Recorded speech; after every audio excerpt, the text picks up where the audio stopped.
better. And then if you look at what we're doing on illegal immigration, we are far and away the #1 state that is fighting for illegal immigrants to be deported. Not even a close second. We're also the only state that actually returned money to the DOJ and the federal level for rejecting federal funds. I mean, we rejected things that Biden was trying to cram down our throat. Oh, you get money for roads, but then you've got to monitor everyone's tailpipe emissions or do DEI. That ain't happening on my watch. And so we've rejected it, but Biden didn't even know how to take it back. We sent it back under the Trump administration. So on and on, we've led on so many different issues, and that's part of the reason why people look to Florida for leadership. Now, we're here today because we had a vacancy in one of our statewide offices. So we have the governor, of course, who I think you guys all know who I am. We have Attorney General, Chief Financial Officer, Agriculture Commissioner. Our Chief Financial Officer after the 2022 election got reelected, Jimmy Petronis. He ran for Congress in Florida Congressional District 1. He got elected to that position and then had to resign, of course, from CFO. I said that I would make a selection when the legislative session ended, which was scheduled to end in May 2nd.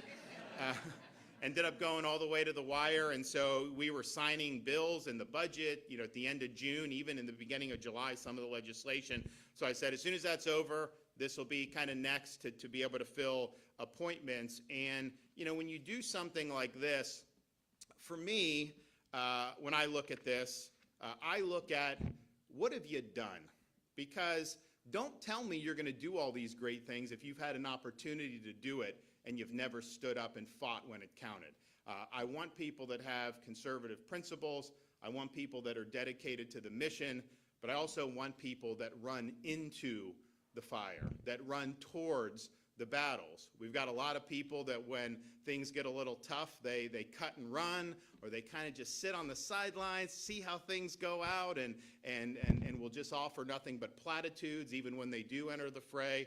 And then even worse, you do have Republicans that will run for office singing our music, then they get in and they betray the voters that elected them in the first place. That obviously is the worst of any possible situation. So Chief Financial Officer is important because it's interesting. I worked with the legislature to get DOJ authority for the state of Florida, the governor's office, so we can DOJ audit local governments and expose, I think, a lot of bloat in these local governments. And then the question is why are you paying property taxes to fund this bloat? Why don't we give homeowners a relief? And so that's all underway. But, the Chief Financial Officer has the ability to audit any governmental entity that receives state funds, which is pretty much probably everyone in the state of Florida. And so that authority is there. You have an opportunity to do that. You also have an opportunity when you're managing, of course, the checkbook and everything for the state, but also to continue, the momentum to heal Florida's insurance market. And it's very difficult when you have 6 major hurricanes in 7 years. But in the last 2 years, because of very difficult work, we've now have 14 companies that are entering the market in Florida. It's the only way you're going to be able, you have competition. California, they're all leaving. Other states are all leaving. It's a problem really nationwide, but particularly for us with the tropical.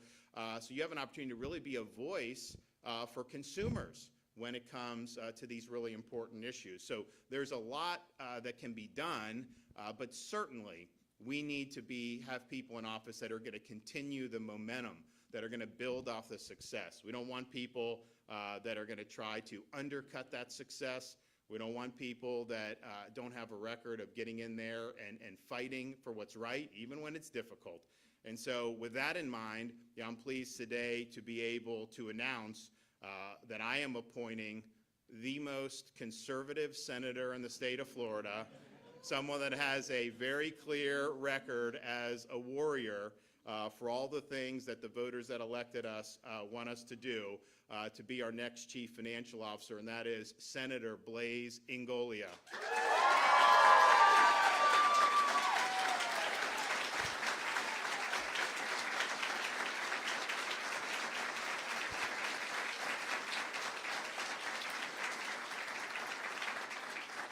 Now, it's interesting because if you look on his Twitter handle, it's not Blaze or Angolia or Senator, it's Gov Gone Wild. And I'm like, what does that mean? And he told me that this was years ago. He was watching out-of-control spending at the local level. And he's like, well, why are we paying higher property taxes when you guys are spending like this? And so it was really to be an activist to get new people in at the local level that would be friendly to taxpayers. And now as chief financial officer, this is really going to come full circle for him because he's going to have the authority to go in and audit all those local governments and really hold them accountable in addition to everything that we do. But I said that I care about record. And yes, he's got a great financial record, which is important, but I looked even broader than that because I want to say who's running towards these fights and who's running and hiding. And on every single time we've had a flashpoint in Florida, Blaze is running into battle to stand up for people like you. Look at illegal immigration. Nobody in the Florida legislature has done more to crack down on illegal immigration than Senator Blaze Angolia. He was the author of our E-Verify legislation. He was instrumental in enacting the illegal alien transport program, which even visited places as far away as Martha's Vineyard. He led the effort to stop localities from being able to issue IDs to illegal aliens. We don't do driver's license at the state of Florida, but some of these locals wanted to do it. He put the kibosh on that. Also cracked down on establishments like hotels and motels that facilitate human trafficking, which is very much intertwined with illegal immigration. Also increased penalties for child predators, which also has connection for illegal immigration. But then earlier this year, I called a special session of the Florida legislature because with President Trump about to take office, I knew this was our one final chance to be able to end the problem of illegal immigration once and for all. And yes, it starts with sealing the border, which the President's done a great job of, but then you have all these millions and millions of people that Biden let in, and then many millions even over the years before that.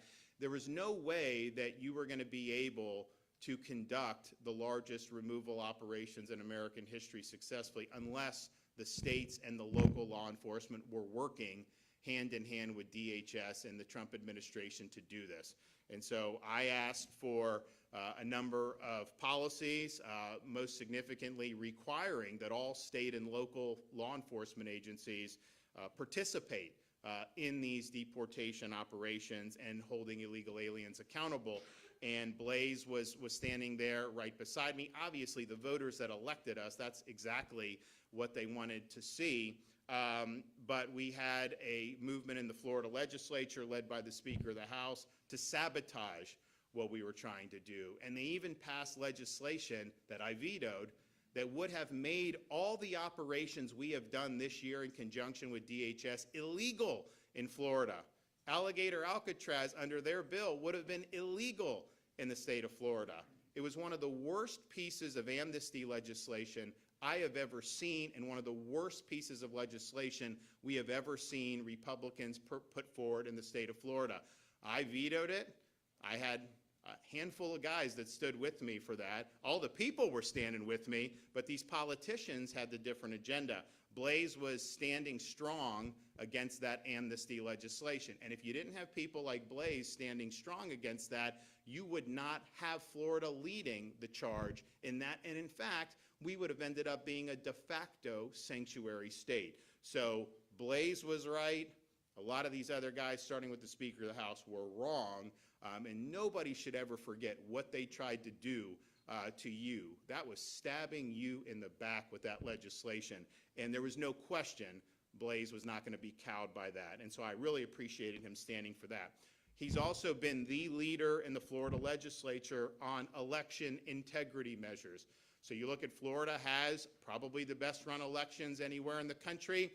And we've done a series of reforms the entire time I've been governor. We try to build off the success to be able to make it that way and to be transparent and to be efficient.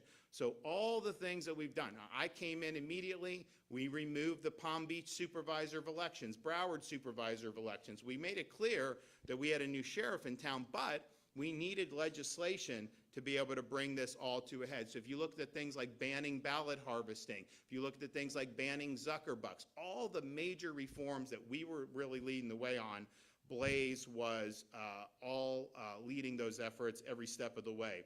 You also look at his record on conservative issues, like the Second Amendment.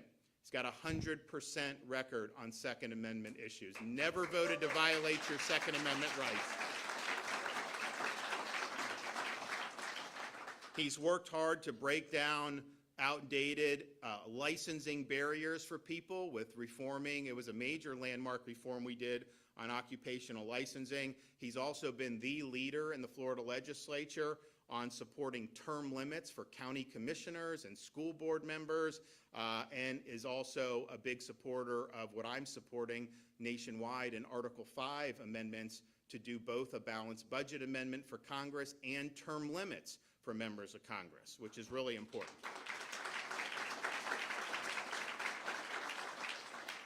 When we saw the woke mind virus flare up around the country a few years back, it led to skirmishes in Florida where we had to pass Parental Rights in Education Act to say, yeah, you know what, as a parent, you can send your kids to school in Florida and they're not going to be taught that their gender is just a choice and they can change genders. That's not happening in Florida.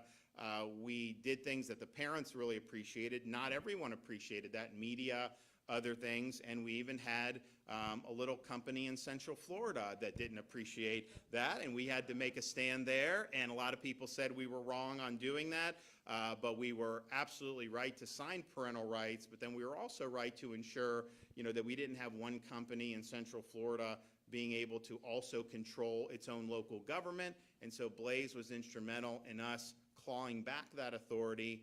We now have this run by a state board, oversight board, and guess what they've done? They've cut taxes for all the local businesses. More local businesses are able to compete for projects. It's been a total home run.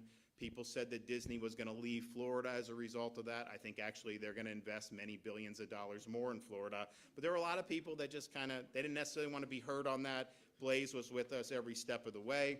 You also look this past November. We had special interests poured $275 million to amend Florida's Constitution with Amendments 3 and 4. Both would have been very bad for the state. We were up against a lot. Blaze was 100% on board to defeat both of those amendments, and we fortunately were able to defeat both of those amendments.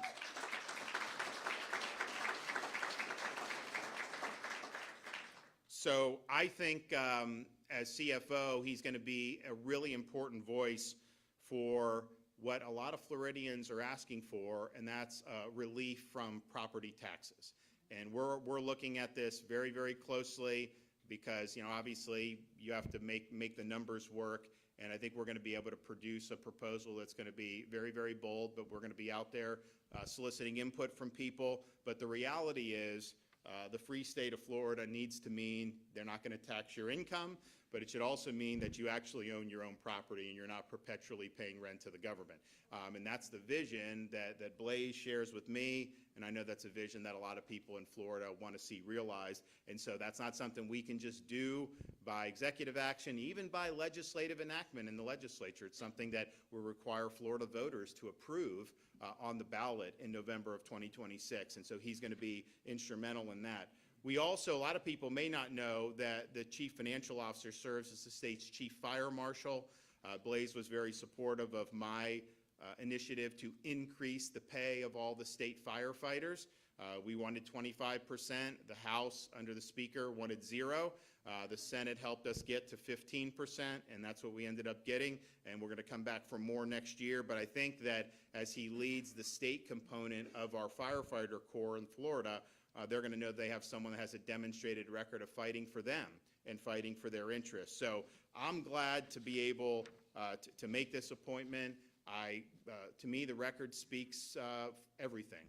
And if you want to know what someone's going to do when they get into a position, look what they've done when they've had opportunities to lead.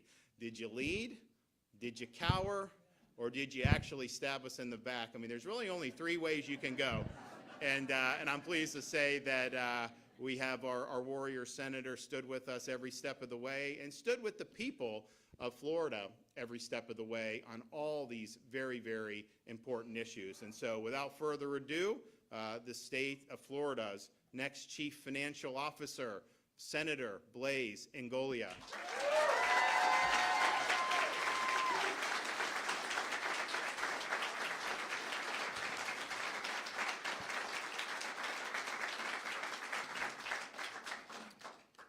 Thank you, everyone. It is an honor to be here. And first, I want to thank my friends, my family, my wife, my daughter, my dad, my sister are here. This really means a lot. And for the people who know me, you guys know I care deeply about these issues, and I work night and day to make sure that I am a good public servant for you. And I personally want to thank probably the greatest governor we may ever seen in any lifetime, Governor Ron DeSantis, for leading the way.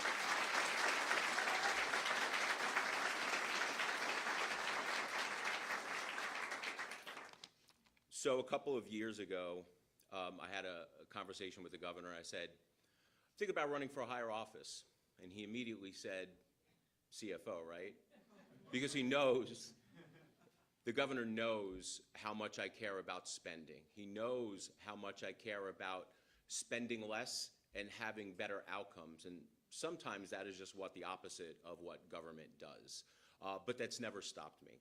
I've had a history of calling out wasteful spending, whether it was Democrats or Republicans, because I truly believe that government is accountable to the people, and our job is to make sure that we deliver that promise. There are some things that I'm going to work on as your next CFO, and I'm going to work day and night to ensure that this happened. I had said, even though we weren't able to enable any property tax reform this past legislative session, I've said publicly that I am not going away. I am going to continue to work hard to offer property tax reform. I am going to work hand and glove, side by side, with this governor to make sure that we get rid of property taxes on homestead exemption and offer real property tax relief to the people of the state of Florida. That I will continue doing.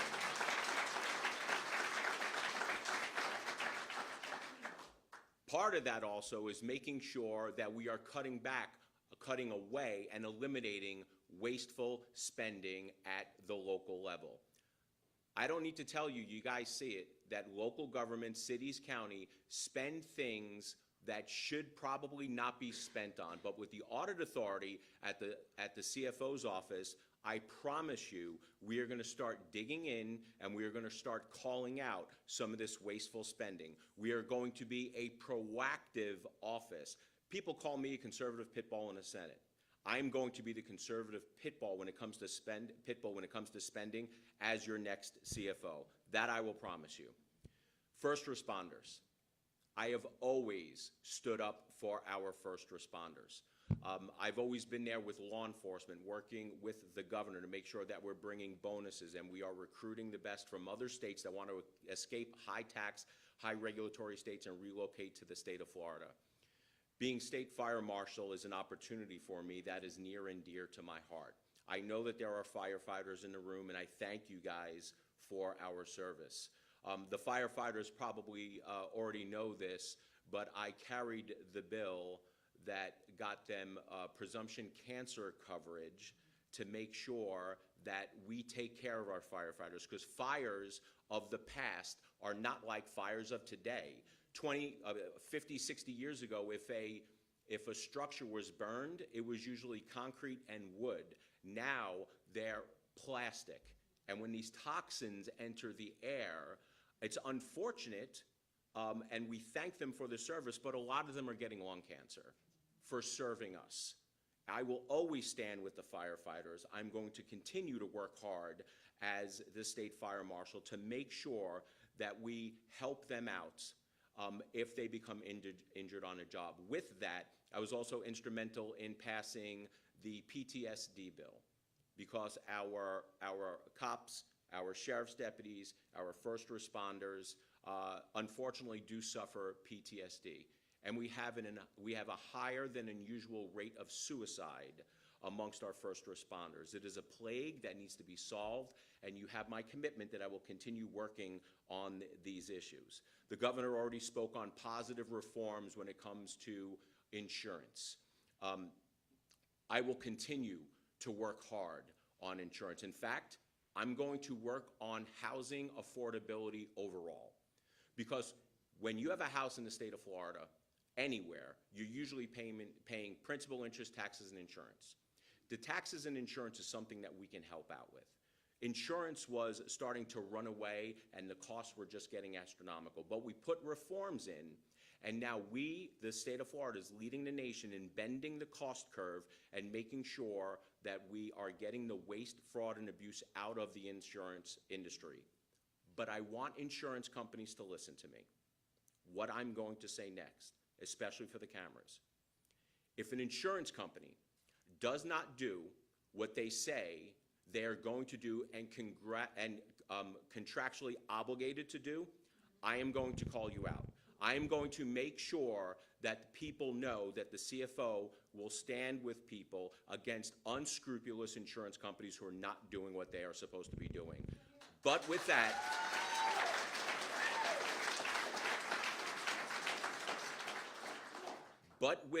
we are going to create the environment, continue creating the environment where we have a vibrant insurance market that will continue to push down rates. Look, it is unfortunate. A lot of the premiums, not the rates, the premiums for insurance companies have increased over the years, especially over the last 5 years.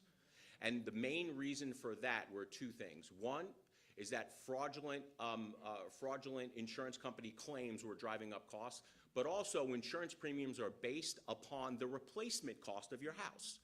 So if your house 5 years ago was worth $200,000 and now it's worth $400,000, your insurance premiums are going to go up. So just know that I'm going to be watching the insurance market, and I'm going to be helping out. Including that, I'm going to be helping out the insurance agents to make sure that you guys as policy holders are getting the maximum amount out of your policies, and we're doing what we're supposed to be doing. I'm going to be a proactive fiscal watchdog for the state of Florida. One of my big concerns is turning Florida into New York. Do not New York our Florida.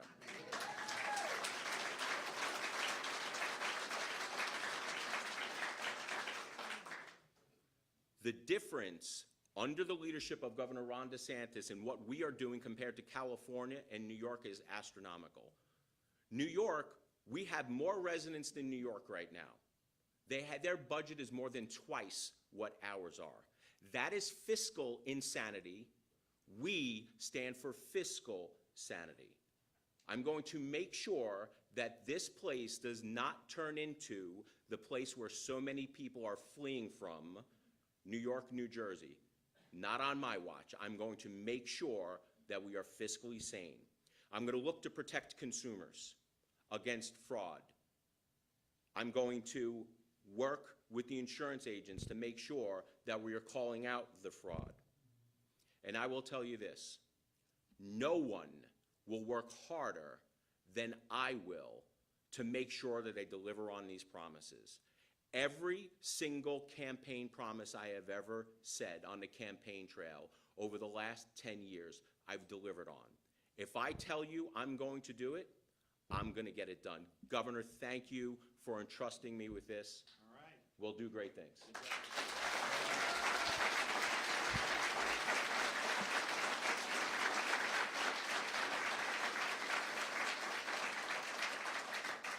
Well done. From a fiscal perspective, not only do we have some more people than New York, we've got 4 million more people than New York. They have 19.5 million. We have 23.5 million. And yet, how is their budget more than twice our budget? Are their roads better? No. Are their services better? No. And obviously, our education's doing better. So where's that money going? Those are choices that are being made. New York City's budget all by itself is more than the entire state of Florida's budget. And the budget I signed after my line item vetoes, we're spending less in fiscal year 25-26 than we did in fiscal year 24-25, and we spent less in fiscal year 24-25 than we did in the previous fiscal year. And so how many other states are actually reducing spending? And yeah, some of that was, there was money sent down for COVID and all that was kind of one-time things, but I think it shows a real commitment to fiscal responsibility. And we've paid down, now with this budget, we'll have paid down almost 50% of Florida's total debt. We're obviously going to come back for more and do that in the ensuing years as well. But I don't know that there's that many states that are actually paying down and reducing debt. Your share of debt as a Florida resident, I think it's like $400. Your share of national debt as an American is like $106,000. And so, and escalating, ours is declining. So there's a big difference in terms of how we've approached it for how these other states have approached it. I do think that as much as, I say, I'm not asking anyone to move here because we've got a lot of people and you got to build roads. And like, honestly, I'm fine if we just kind of like chill for a while. But the reality is, if they elect this guy mayor of New York, you are going to see people flee the coop. From just the cops. Would you want to be a police officer when this guy thinks your agency shouldn't even exist? When he's going to blame the cops anytime anything goes wrong? I wouldn't want to do that. And so you come down to Florida, you get a $5,000 bonus. Do you have any openings in Hernando? Are you pretty full? Okay. All right. Well, some places have some openings. I know some PDs and some other, but yeah, the reality is you're just going to see that. And so as much as I am not like saying, move here, whatever, because I do think, housing's gone up everywhere since COVID, but Florida, you did have an intense demand. So people are buying these homes because they desperately wanted to be here. So when you have a little bit of a break from that, I think it gives some people some chance to get their sea legs. But the reality is, in a free country, people vote with their feet. And people are going to make those decisions. And every time they do dumb things in these other parts of the country, people tend to look to Florida to be the refuge. And so I'm happy to do this. I think Blaze is going to do a lot of good stuff on particularly the auditing of local governments. And we have authority. We've got a team in governor's office, but we're going to be working hand in hand to make sure local government's not easy, and we've got some people that do a great job, but we've also got some that have a lot of problems. And I definitely have a few in mind that I know need a little bit of examination. Let's just say that. So, okay, I see Forrest from Tallahassee. What do you got? Well, Governor, with no disrespect to our new CFO, I'm curious why you didn't tap Senator Joe Gruder's who has Trump's endorsement. Thanks for that question, Forrest. Like I said in my comments, I go by your record. Political campaigning, political stuff, to me, is not as important about what's your record in office. And if you look at somebody like Joe Gruters, he's voted to violate Floridians' Second Amendment rights. Blaze has stood in favor of Second Amendment rights. We did landmark legislation to hold teacher unions accountable for their partisan activism. It was a huge achievement for Republicans. Joe Gruder sided with the teacher unions rather than side with conservatives. On immigration, he was the author and architect of this terrible amnesty bill, which would have made everything I've done, including Alligator Alcatraz, to help President Trump's illegal immigration removal agenda illegal in the state of Florida. Even protecting our coast with the boats from the Haitians coming in. We wouldn't have been able to do that. He also authored legislation that would have put gender ideology as a special class in Florida law. We've done the opposite since I've been governor. And then when we had the fight over Amendment 3, Joe Gruder sided with the mega weed company True Leaf and was joining with liberal Democrats to try to do it. So his record is contrary to what we've told the voters that we would do. And it's all about doing what you said you were going to do, delivering. Blaze has done what the voters that have elected all of us expect. Joe Gruters has taken major positions that are totally contrary from what our voter base wants to do. So when it comes to making an appointment, I have to go on the record. And I can tell you, if Blaze supported the Perez-Gruters amnesty bill, he would not be standing on this stage today. That's just the truth. And I like him personally, but it doesn't matter. It's all about the record.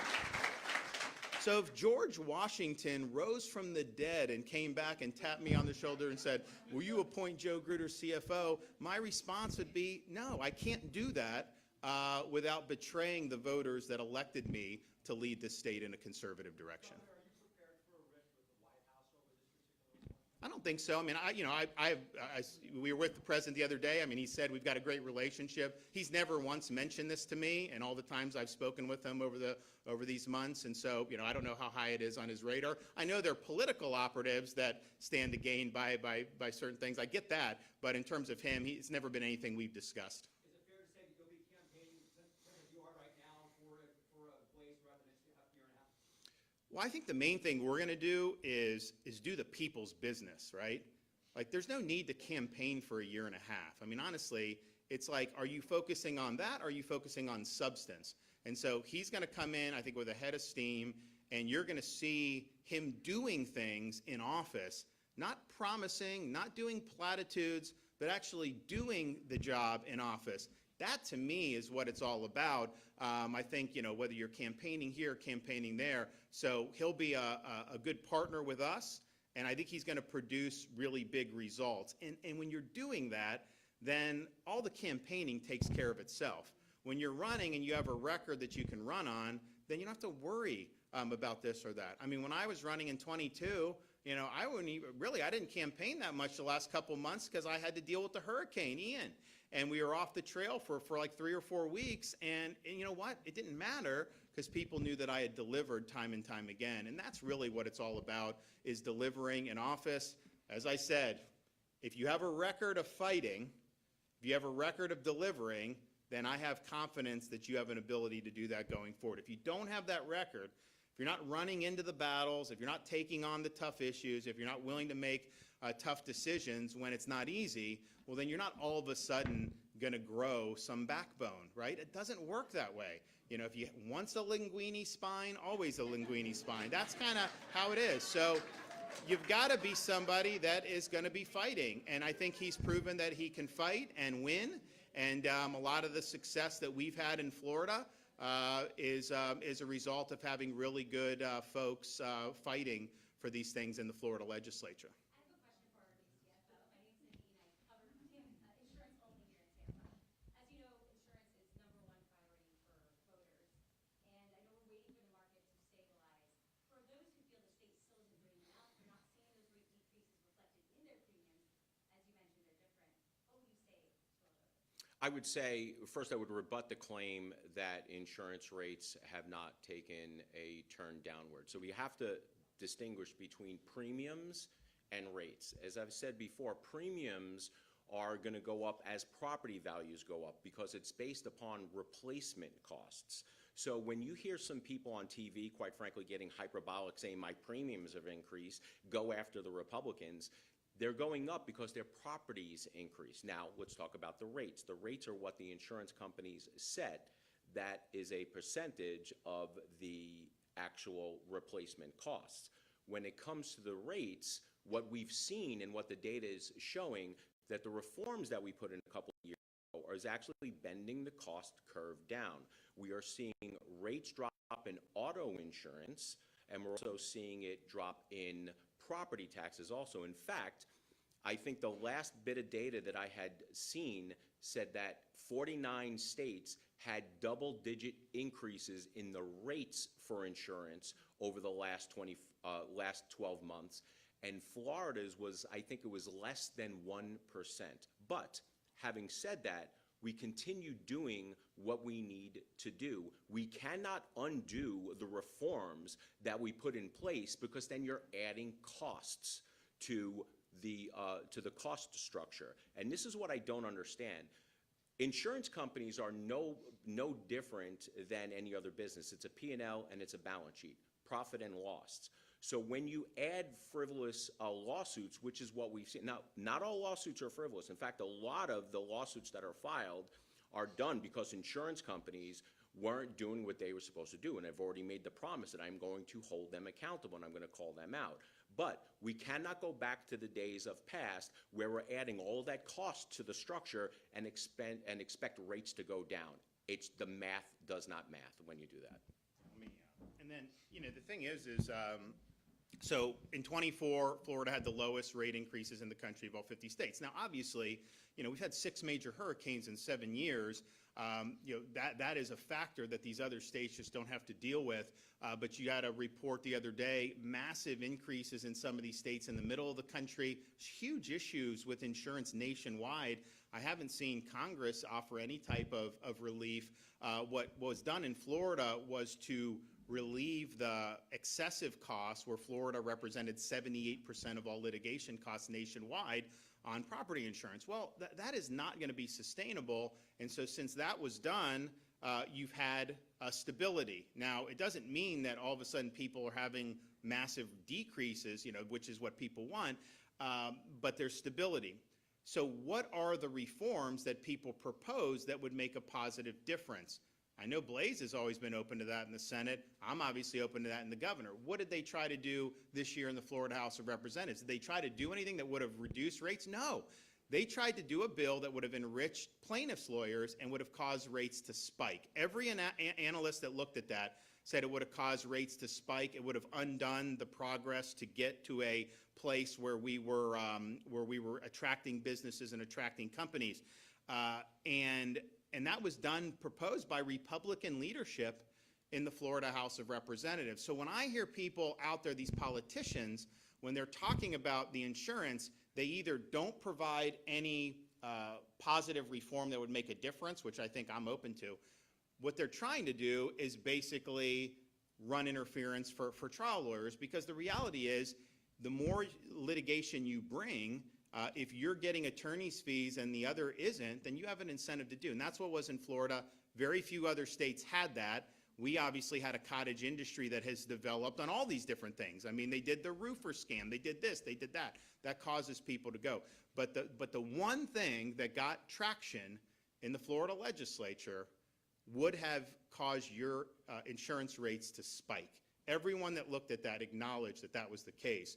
And so part of what I think you got to do is to prevent that from happening, and to make sure that we continue to be a place where people have confidence. I mean, you think about it, you've had 14 new companies come in since these reforms were done. This stuff doesn't happen overnight, but people 2 years ago were thinking Florida wouldn't have any insurance offer. Like California, they're leaving. We've got millions and millions, and we've actually added private policies by the 100, 200,000 over the last couple of years. So that defied what most people were saying when you have 6 major hurricanes in 7 years. So any positive reforms, bring them forward. But I can tell you that the number one thing that will help in this is not anything the legislature can do. It's Mother Nature. If we have a 10-year period like we did last decade where we don't have any major events, if we have one of those runs, you're going to see things improve very quickly. If we're constantly getting hit with majors, that just makes it more difficult. And I think if you look at how the market responded to 2 majors last year, you haven't seen big, stiff increases across. You've seen basically stability, which I think a lot of people didn't think was done. But I think when people prattle about this, ask them what they want to do about it. Ask them for specifics about what they want to do. It's the most complicated homeowners insurance market in the country, maybe in the world. To ask them what they're going to do. Because what I hear is people do platitudes, and then they come up with a trial lawyer subsidy bill that's going to cause you to pay more. Oh, we're holding the companies accountable by underwriting more lawsuits. Well, that has not worked. I mean, that was tried. It didn't work. So what are they going to do? Make them tell you what they're going to do. Don't let them just prattle off and say they're going to do it. Because I can tell you, no state's been better managed in terms of our budget and all that than Florida, that we have under the last six years. And that stuff's not easy, but some of these issues are very, very difficult. They're not easy fixes. And so be very weary of politicians that prattle that all of a sudden they're going to come in and be this great solution for it. The reality is this. Most of these politicians, when they do things, it makes your life worse, not better, okay? You'd rather them just sit on their hands because their solutions end up just making the problem worse. On immigration detention centers, what's the status of Tampa Landing? So I had mentioned this the other day when I was in Northeast Florida. We sent out the request, the RFP for Blanding. I think that there are a number of people that submitted bids. What I've told the DEM is I'm willing to do Blanding once Alligator Alcatraz is filled. And so the DHS has started moving in a significant number of people. I think you're going to, and they're starting to deport people from there too. Remember, this is not the Ritz-Carlton, okay? We're not doing this just to let people have food and shelter, although they do get that. But that's not, and all the minimum standards are upheld. But the reality is it's there to be a quick processing center so that they can, we have a runway right there, they can just be flown back to their home country. So that is the purpose of why we're doing it.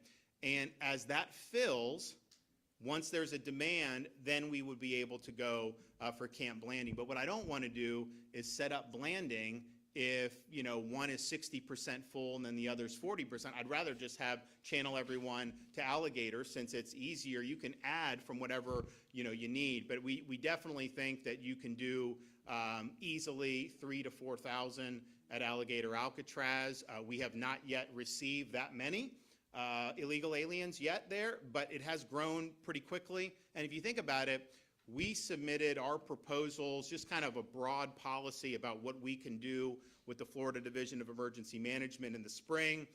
We worked with DHS, and then finally they said, yep, if you do that, you know, that will be eligible for reimbursement. And so within a week, we had this facility set up. And I know other states are now saying they want to get in the ball game. It'll be interesting to see, you know, how quickly these other states are able to move. I think Florida's really set the standard, not only for executing missions, but doing it swiftly and doing it in ways that kind of defy people's expectations about what government can do. You think about with the Iran conflict in Israel, we had students over there. We had a lot of Floridians over there. All of a sudden, they shut down Ben Gurion Airport. You got all these rockets raining down. We turned the switch, and we executed rescue missions, and we brought back, I mean, I think we got like 1,500 people out of Israel on boat. We fly people to Florida. We did all this stuff in record time, and we were the only state in the game on that. Now, granted, you know, I'm not saying that every state has the same connections that Florida does in terms of our population and people that go over there or study over there. So I'm not saying every state should have done exactly what we did, but we were the ones in the game, and we were able to bring a lot of people back home to safety. So that's just what we do. Blanding can be turned on very quickly.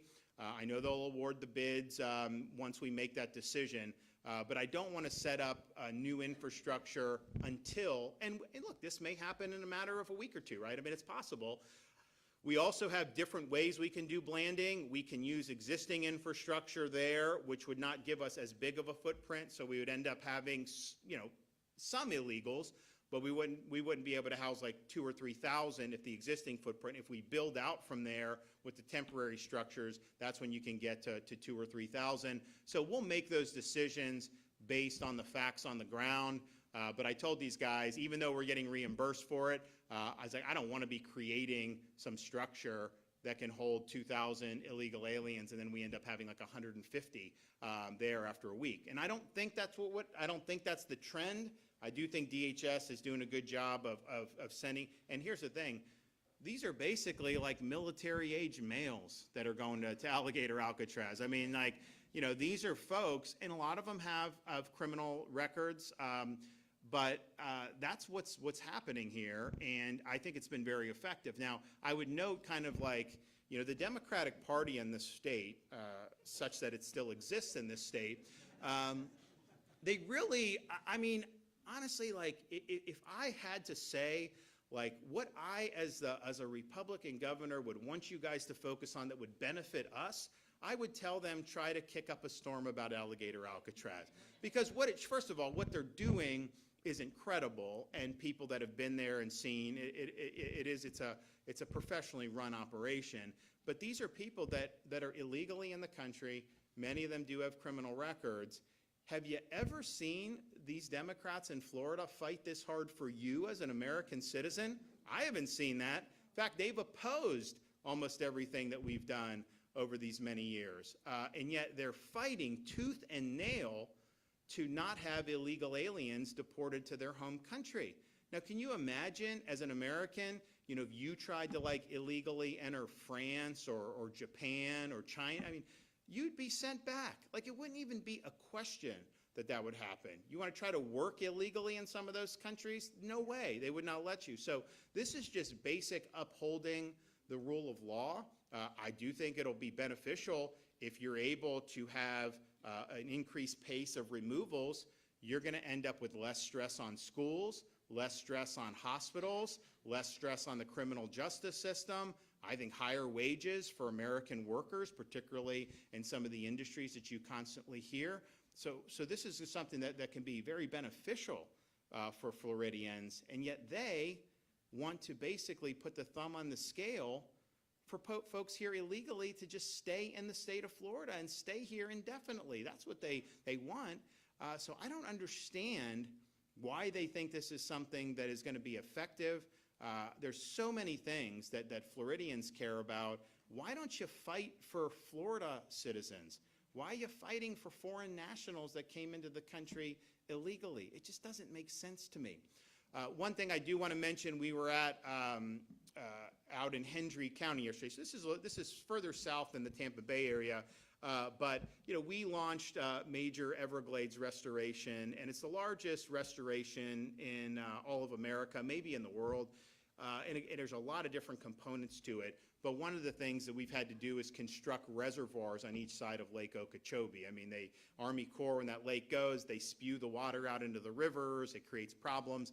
And so we've worked with the Corps to mitigate that, but ultimately they can make those decisions. So we wanted to have the existing infrastructure where you could store water, clean it, and everyone lives happily ever after. So yesterday, we opened the C-43 reservoir, which is on the east side of Lake Okeechobee. And that is going to hold, I mean, they said, we did the ribbon cutting, and South Florida Water Management District said you could fit almost every Florida university inside the footprint of this reservoir.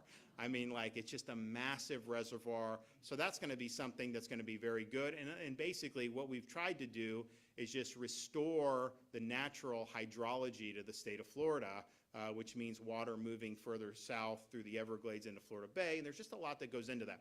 So that was a huge achievement. We also did the C-44, and federal government has had to work with us. We got to get them in a better spot. But we did the C-44, which is on the east side of Lake Okeechobee. Now we have this massive reservoir south of Lake Okeechobee, and we did our part in that ahead of schedule. The feds, Army Corps, are kind of doing what they're doing. But, you know, working with the president, we have I think an agreement that we're likely to arrive at, where we're going to get delegated the federal responsibility for a lot of those projects. And so we'll be able to get some of those done. And so under Biden, this really slid to where this wasn't going to be done till the middle of next decade. And we want it done this decade. So I think now that's going to compress the timeline. So stay tuned on that. But we've been working really, really hard. And the president himself said, we want to empower Florida, and even the Army Corps has acknowledged, look, Florida does things quick. We get it, and we want to utilize you. So if we're able to get that agreement and then really work going forward, that will be one of the biggest achievements that any state government has ever had, because that restoration was floundering when I became governor. We were way behind on what we needed to do, and we've really put a lot of emphasis and a lot of resources into doing something that'll have impacts in Florida for decades and decades to come. Okay, guys, thank you. God bless everybody.